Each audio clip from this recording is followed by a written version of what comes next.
Next one I got is the Sixth Sense Vista Series 2 disc. I got it because it was like $3. That's the only reason why. It was $2.50 actually, $2.50.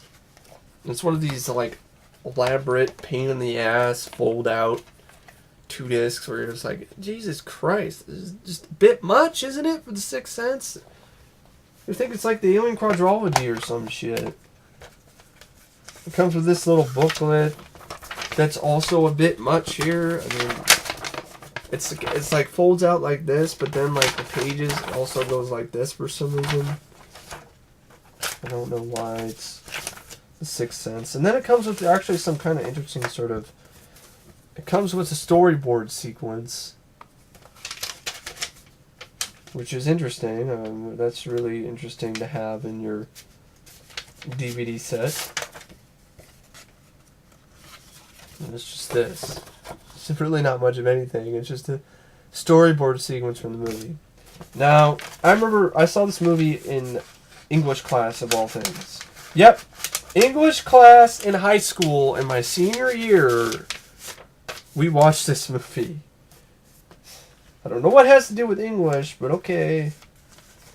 But, I remember it being good, and I got Unbreakable, and it was cheap, and I was like, if I ever decide to do M. Night Shyamalan or Shyamalama Ding Dong movies, I'll be able to review this. The Sixth Sense.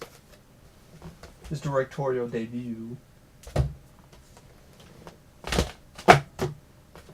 Next up, I got Everybody's All American, Dennis Quaid movie, based on a true story of the Grey Ghost. It's a football player. It's got a featurette on it, making a featurette and a commentary by the director. Interesting.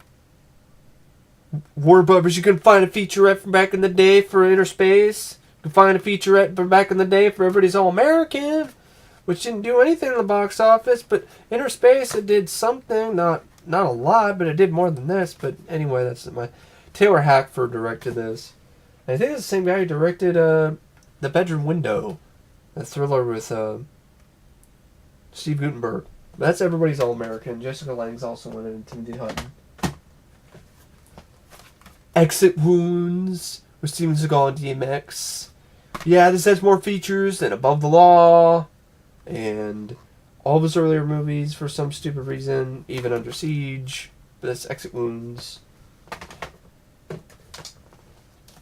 Here's a video game of RoboCop, the Xbox game, the notoriously shitty game.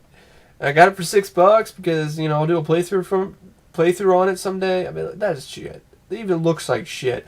It looks like shit. I mean, it probably smells like shit. It looks like shit. It just looks bad. I don't know. I'm a big RoboCop fan, but man, I mean, this looks even shittier right here. Looks like a fucking fat ass. He looks like a goddamn Michelin Man. Fucking shit. And the company who made this went out of business after this was made. So that's not a good thing, Titus. I think Titus is the same fucking idiots responsible for the Superman 64 game, if I remember correctly. Wonderful. RoboCop was in the nice, wonderful, safe hands of the people who did Superman 64. Next, I've got the double feature of Ghoulies. Ghoulies 1 and Ghoulies 2. They'll get you in the end. Yeah. Yeah, the first one's pretty much shit. The second one's fun. I have the third one on VHS. I have the fourth one on VHS. But I'm a collector, so especially a collector of horror movies. It wasn't too expensive. So that's Ghoulies and Ghoulies 2. Next up we have... This is interesting. I got this at a store and for about $3, and this is the 4 film favorites, you know, Final Destination 2, 3, and 4, right? You know, it's just it's gonna be like one disc, and one, you know, there's gonna be 2 on one side and another one on the other, you know, 2 on the other side. I noticed there's something different about this just by the weight when I picked it up, and this is some unofficial thing where somebody just put, okay, that doesn't look right, right? There's just like, there's one DVD there. Well, this is interesting here. What's going on with this? There are 4 DVDs all put on one spindle. So you have Final Destination, separate DVD. Final Destination 2, separate DVD.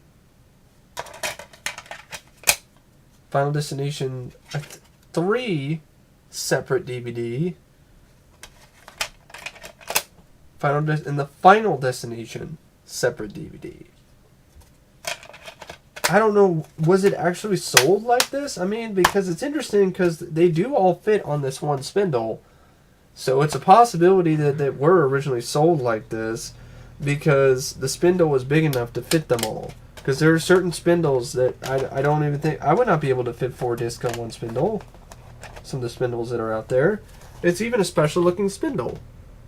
Look, I've never seen a spindle like that. It's got a bigger thing. It was like they just did that for this, which is interesting. So I guess the first time around Warner Bros. Released this, they put them all on one spindle. They just mass produced 4 discs and they have all the features and everything that the other ones do. So it's basically like owning all the other discs, but I actually prefer this. I prefer having 4 actual discs than having, for example, having, 1 disc with some crappy quality, degraded quality version of the first and second movie, and then the third and the fourth on the back. So that's Final Destination collection. This is 1 to 4. Then out of posterity's sake, and also just to complete the franchise, Final Destination 5. So I can watch this someday. So I'll do the Final Destination movie sometime. Got this for $3. Legend of Hell House, classic movie. I don't know why the fuck scenes from this were in that shitty Room 237 movie, but and trying to reference horror parodies. This isn't a parody at all. This is an excellent haunted house movie on par with Robert Wise's The Haunting and The Changeling by Peter Medak. So that's the Legend of Hell House. Hard-boiled 2-disc Dragon Dynasty edition. I got it for $3. I actually honestly have never seen hard-boiled, so yeah, ooh, shock, oh, ooh, surprise, ah. But yeah, never seen it, but good deal. Hook. I actually enjoy this movie. It's a big part of my childhood. I like the movie. Sue me. There are some corny, dumb moments. I will admit that. I did a review of it, but I think I'm going to re-review it sometime, because I think I can do a better job. But anyway, yeah, I like the movie. I love the score by John Williams. It was an interesting idea to show how Peter Pan grew up. But more on that later. That's Hook. Wishmaster 2 double feature. The trailer for Wishmaster 2 is shit. But Wishmaster 1 I like, actually. I haven't seen the Wishmaster sequels in a while, so I don't know what to say about those. Desperate Measures, Michael Keaton, Andy Garcia. I would review, this is another copy. I know I showed this before. Well, the other copy I got was a full screen version, and I basically replaced it with a widescreen version. So that's the only reason why I'm showing it again. And I'm gonna re-review that. I'm gonna review this sometime. It's okay. There's a 4-pack with Cyclone, Alienator, Eye of the Tiger, and Exterminator 2. Yeah, the commentary for Exterminator 2 is pretty much shit. But yeah, I get Alienator in high def. Woo! Cyclone. Well, at least I get to look at Ever Thomas's hot ass in high definition. So that's a positive there. And Eye of the Tiger is a good action movie. So that's Shout Factory's 4-pack. There's the Addams Family, like I was talking about. I like the Addams Family. This is probably my favorite Addams Family movie. Is the first one. It's not as disjointed as the second one is. Then we got a movie called Dark Room. I got it because the trailer looked, I don't know, it looked moderately acceptable. And this is part of a lot I won on eBay that was really cheap. And this is actually one of the harder to find DVDs. So got it for really cheap. So I was like, all right, whatever. Dark Room. Really not much. Really the generic slasher, pretty much.